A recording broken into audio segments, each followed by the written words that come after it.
The sun was beginning to rise and the dawn chorus had just begun when the door opened and Mal came out and said, "George wants you to come in." I think we all thought he was joking, but he took us in and then he led us into the control room of Studio 3. George was there and he was smiling and he told us to sit down and then said, "I've got something I want you to hear." All of a sudden the sound of the harmonica at the beginning of the song began to play and our world turned upside down as we listened to the song. It was so beautiful, we didn't know what to do and we cried. After they played the song, we filed out into the rain again. I remember that night.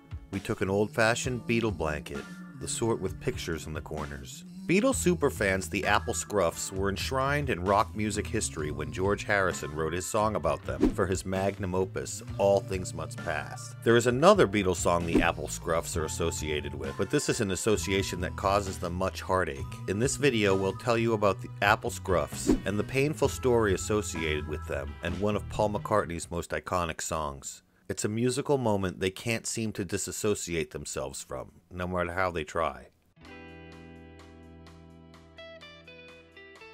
The Apple Scruffs gathered at the Beatles' offices in Apple Corps on Savile Row in London during 1969 to 1972. So really, the group took shape as the band was falling apart. March 1969 saw Paul and Linda getting married and also the formation of the Apple Scruffs. Some of the Scruffs had been hanging around Paul McCartney's house and EMI Studios since 1967, but they only started using the name as 1969 turned to 70, after the band had pretty much broken up. The Apple Scruffs were, however, around during the recording of George Harrison's All Things Must Pass record and other recording sessions and film projects during the early 70s that any Beatle was associated with. The Scruffs would remain stationed outside the studio through the night when sessions were happening, hoping for a quick glimpse or even a hello from a Beatle. They eventually became friendly and were on a first-name basis with the band and the team at Apple Studios.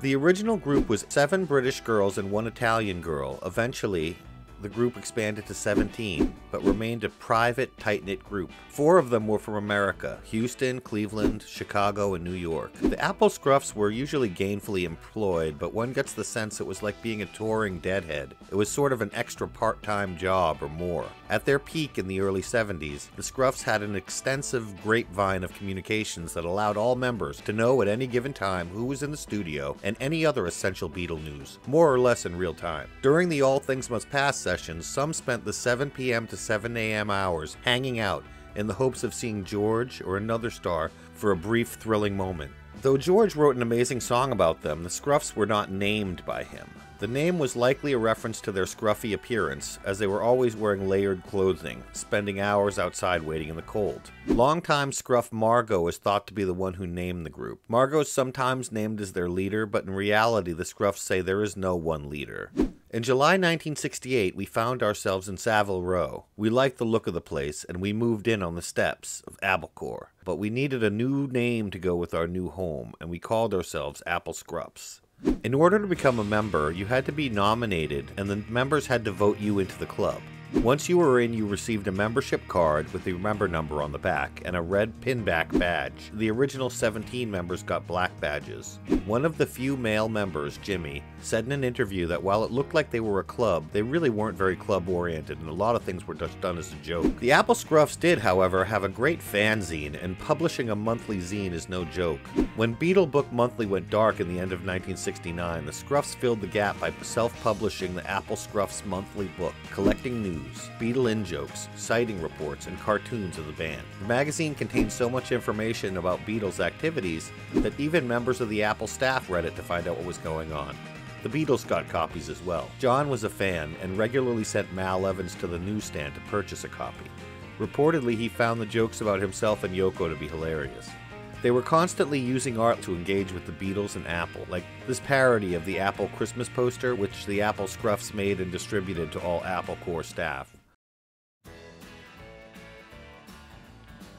We've heard so many Beatle fans claim they're an Apple Scruff just because they followed the Beatles or waited to see them at Apple or Abbey Road Studios. This is incorrect. They are not Apple Scruffs. Fans had been hanging around the Beatles recording sessions since 1963, with the recording sessions for She Loves You. There was a group of regulars that hung around in hopes of catching a glimpse of one of the Beatles, of course, and by 1966 the band was no longer touring. It meant hanging out at EMI or around Paul's Cavendish Avenue home was really your only chance of seeing the band in person. The fans dubbed themselves the Regulars for obvious reasons, and the Beatles knew many of them by name. When 1967 came, the Beatles were mysteriously spending a lot of time in the studio. It was also evident no live shows were forthcoming. This meant more and more of the regulars began to gather around EMI, despite the frigid winter weather, eager for a chance to see the Beatles entering or exiting the building. They didn't know it, but inside the warmth of the studio, the legendary album Sgt. Pepper's Lonely Hearts Club Band was taking shape. The regulars were not necessarily an organized group, and who made up the regulars would change from time to time. Contrary to popular belief, they were not there 24 hours a day, 8 days a week.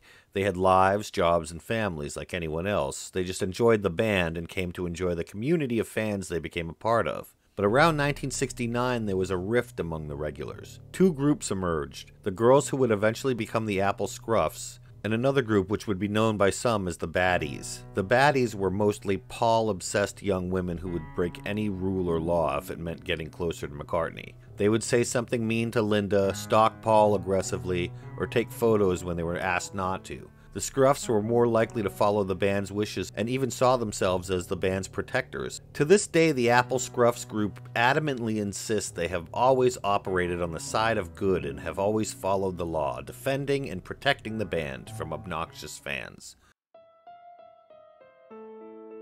But in his book, The Lyrics, Paul says fans stole clothing and photos from his home, entering through an open bathroom window, and he identifies them as Apple Scruffs. Paul names the event as the inspiration for the song She Came In Through the Bathroom Window. I'm still amused by the distinction of the woman who could steal but she could not rob. And that, of course, goes back to the fact that a woman did actually sneak into my house through the bathroom window that was a bit ajar. A fan, apparently, one of the group called the Apple Scruffs. She found a ladder lying outside my house in London. As far as I recall, she took a picture of my cotton salesman dad, or robbed me of it, but I got the song in return. So Paul still has a bit of annoyance with that event, understandably, but McCartney also seems to lump all the fans that were hanging around at that time as Apple Scruffs. Of course, he's been telling this story for decades, and Apple Scruff sounds a lot catchier than some fan or even a regular. The event and the song it inspired happened in 1968, and the Apple Scruffs group began calling themselves Apple Scruffs in late 1969. So it couldn't have been a scruff, truly. It was one or two of the regulars. In Steve Turner's A Hard Day's Right, two fans have recollections of the incident. We found a ladder in his garden and stuck it up to the bathroom window, which he'd left slightly open. I was the one who climbed up and got in. In apparent response to this, the Apple Scruffs posted on their website, Miss Ashley, a fan who frequented Cavendish Avenue, she was not an Apple Scruff, obviously wanted this song to be about her and of her breaking into Paul's house. The offense happened late December 1968, but the song was written in May 1968, 8 months previously. There really were two groups of Apple Scruffs, those who would break in and those who would just wait outside with cameras and autograph books. I used to take Paul's dog for a walk and got to know him quite well. There was one picture he particularly wanted back, a color-tinted picture of him in a 30s frame. I knew who had taken this, and I got it back for him. So, in Paul's defense, even Margot's getting mixed up here on the Scruff's name usage timeline. But the main point is clear. The official Apple Scruff group denies responsibility for this incident, and they are not aligned with the fan who does. The Apple Scruffs cringe every time Paul or someone else uses their name in connection with the story, because it's not how they see themselves and it's not who they are. But it's how Paul recalls it, and who can argue with that? Moody Blues keyboard player Mike Pinder added a new dimension to the story. He said a band groupie climbed in through an open bathroom window and hooked up with Moody Blues band member Ray Thomas. Pinder and Thomas told McCartney about it the next day, and Paul picked up his guitar and instantly improvised the opening lines of the song. Now, there's no reason both can't be true. Paul McCartney's songs have complex origins and often draw from multiple sources simultaneously, and some of them had a chance to evolve over time before being committed to tape. And Paul couldn't have felt too badly about the Scruffs. Rick Olive writes, Margot remembered the night that Linda first stayed at Cavendish Avenue. On a warm night in London, McCartney sat on the windowsill on the top floor and gave a live version of the song Blackbird to the Apple Scruffs gathered in front of his house. And so the Apple Scruffs would quickly become an official part of Beatle history. George's Apple Scruff song was released in November of 1970. The following month, Rolling Stone magazine profiled the Scruffs in their December 1970 issue. You can see 2 of the Apple Scruffs in the Get Back documentary on Disney+, and 4 of them attended the premiere and rubbed elbows with the likes of Ringo, Paul, and Yoko. To this day, the Apple Scruffs maintain a strong friendship and an official website, and it seems that no matter what the Apple Scruffs do, it's somewhat destined that there will be this unwanted association with the break-in at Paul's apartment. If you look at it this way, they've also been woven by McCartney himself into the lore surrounding a classic element of the Abbey Road medley, and it's hard not to appreciate that, at least on some level, even if it's not entirely true. Hey, if you dug that video, ballers, check out this one about Woodstock. It's pretty interesting. And please consider liking and subscribing to this channel. It's free and it makes a huge difference.